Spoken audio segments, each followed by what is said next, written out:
নমস্কার বন্ধুরা, education with Sudeshna YouTube চ্যানেলে তোমাদের সকলকে স্বাগত জানাই।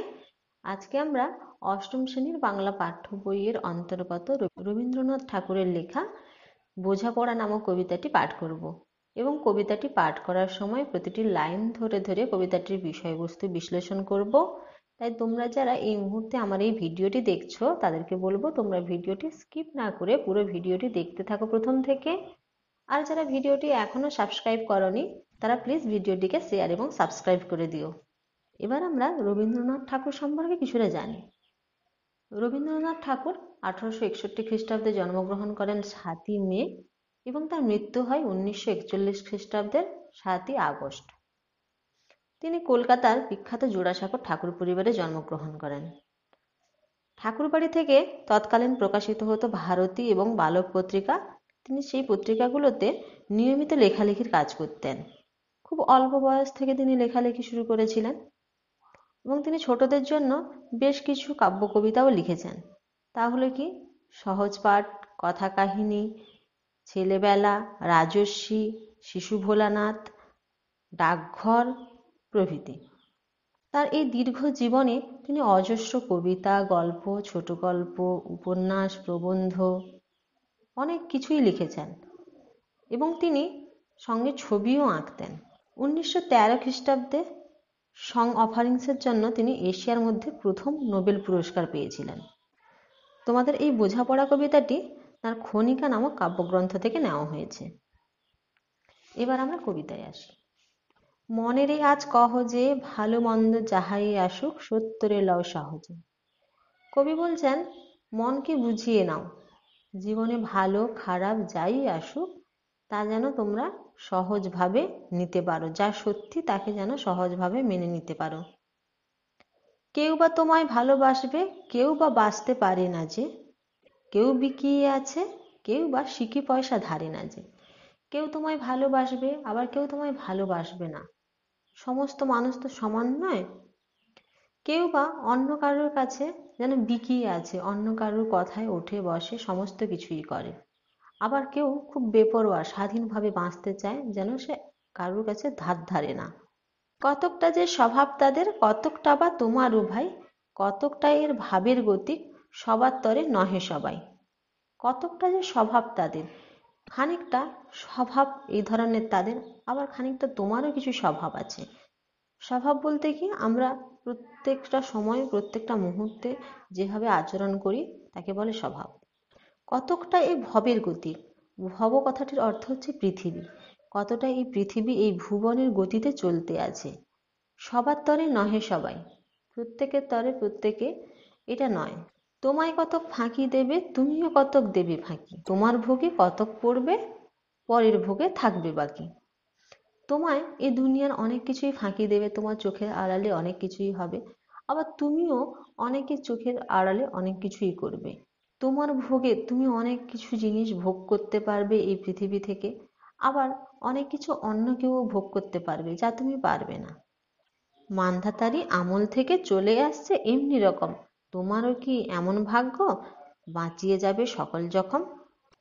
মান্ধাত্তার কথাটির অর্থ হলো রাবণ রাজার সমসাময়িক মান্ধাত্তার যুগ বা অতি প্রাচীন সময়কে বলা হয় মান্ধাত্তার আমল।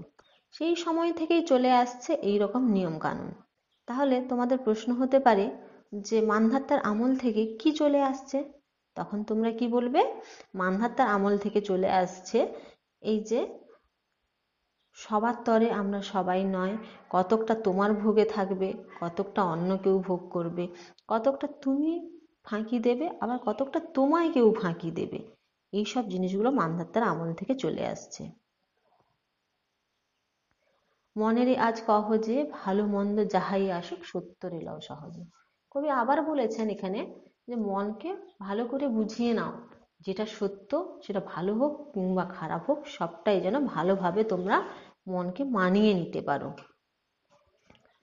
অনেক ঝঞ্ঝা কাটিয়ে বুঝি এলে সুখের বন্দরেতে, জলের তলে পাহাড় ছিল লাগলো বুকের অন্দরেতে। অনেক ঝঞ্ঝা, অনেক বাধা বিপত্তি কাটিয়ে বুঝি তুমি সুখের বন্দরে এসেছো, জলের তলে পাহাড় ছিল লাগলো বুকের অন্দরেতে। জলের তলায় যখন জাহাজ চলাচল করে তখন পুরোটাই থাকে মসৃণ, কিন্তু কবি এখানে বলেছেন জলের তলায় যে পাহাড় ছিল, অর্থাৎ অনন্ত বিস্তৃত একটা জলরাশির মধ্যে পাহাড় মতো একটা উঁচু জায়গা থাকতে পারে, এটা কল্পনারও অতীত। কিন্তু সেই জিনিসটা ঘটেছে, সেটা যেন বুকে আঘাত দিয়েছে, সেটা যেন কষ্ট দিয়েছে বুকের ভেতরে। কবি বলতে চেয়েছেন জীবনটা যদি একটা সমুদ্রের মতো জলরাশির মতো হয়, খুব মসৃণ হয়, অনেক দূর বিস্তৃত হয়, তাহলে এটা তোমরা মনে ভাবতেই পারো যে কোনো বাধা বিপত্তি আসবে না, কিন্তু তা নয়। জলের তলায় যেমন পাহাড়ের মতো একটা বাধা এসেছে, ঠিক তোমাদের জীবনেও ঠিক এরকম এত সুন্দর একটা মসৃণ পথে যে কোনো মুহূর্তে একটা বাধা এসে উপস্থিত হতে পারে, যা তোমাদের মনের মধ্যে কষ্ট জাগাতে পারে। মুহূর্তেকে পাঁজরগুলো উঠল কেঁপে আর্তরবে, তাই নিয়ে কি সবার সঙ্গে ঝগড়া করে মরতে হবে?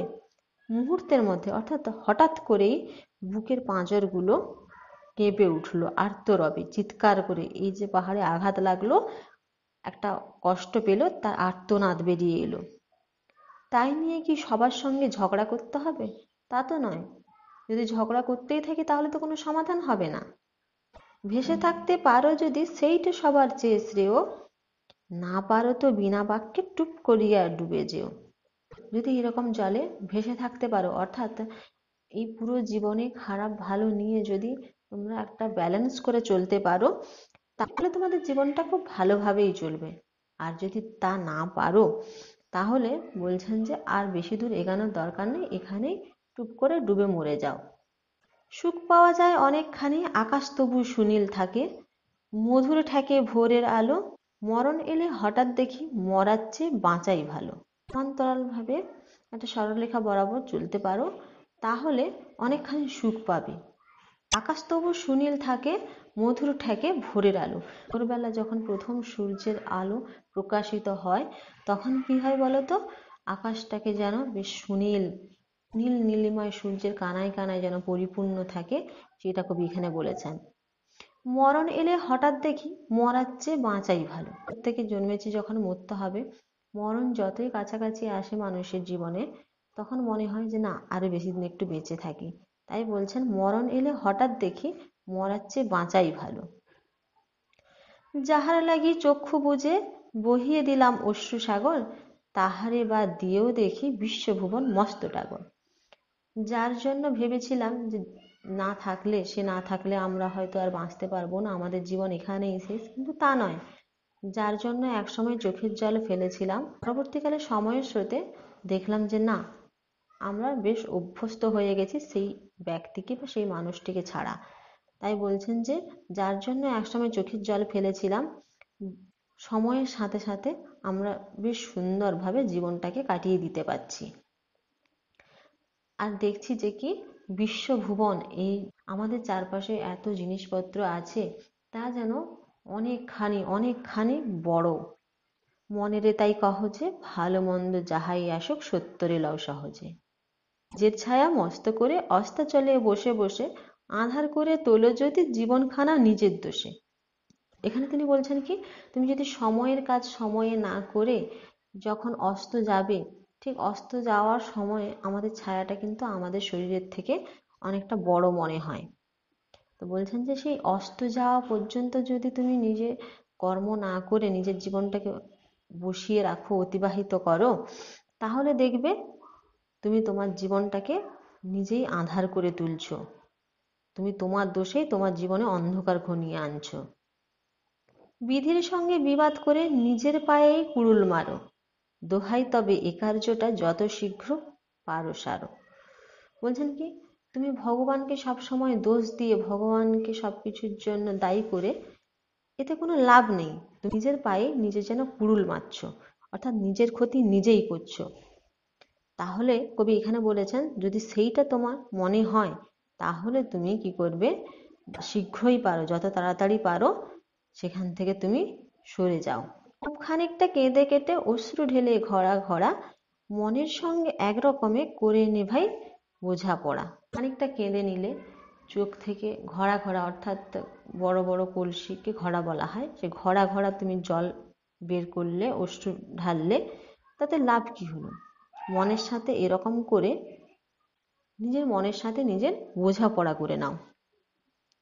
তাহার পরে আঁধার ঘরে প্রদীপখানি জ্বালিয়ে তোলো, ভুলে যা ভাই কাহার সঙ্গে কতকটুকু তফাৎ হলো।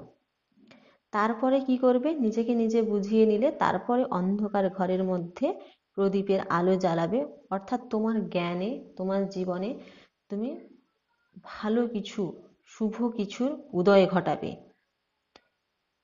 ভুলে যা ভাই কাহার সঙ্গে কতকটুকু তফাৎ হলো।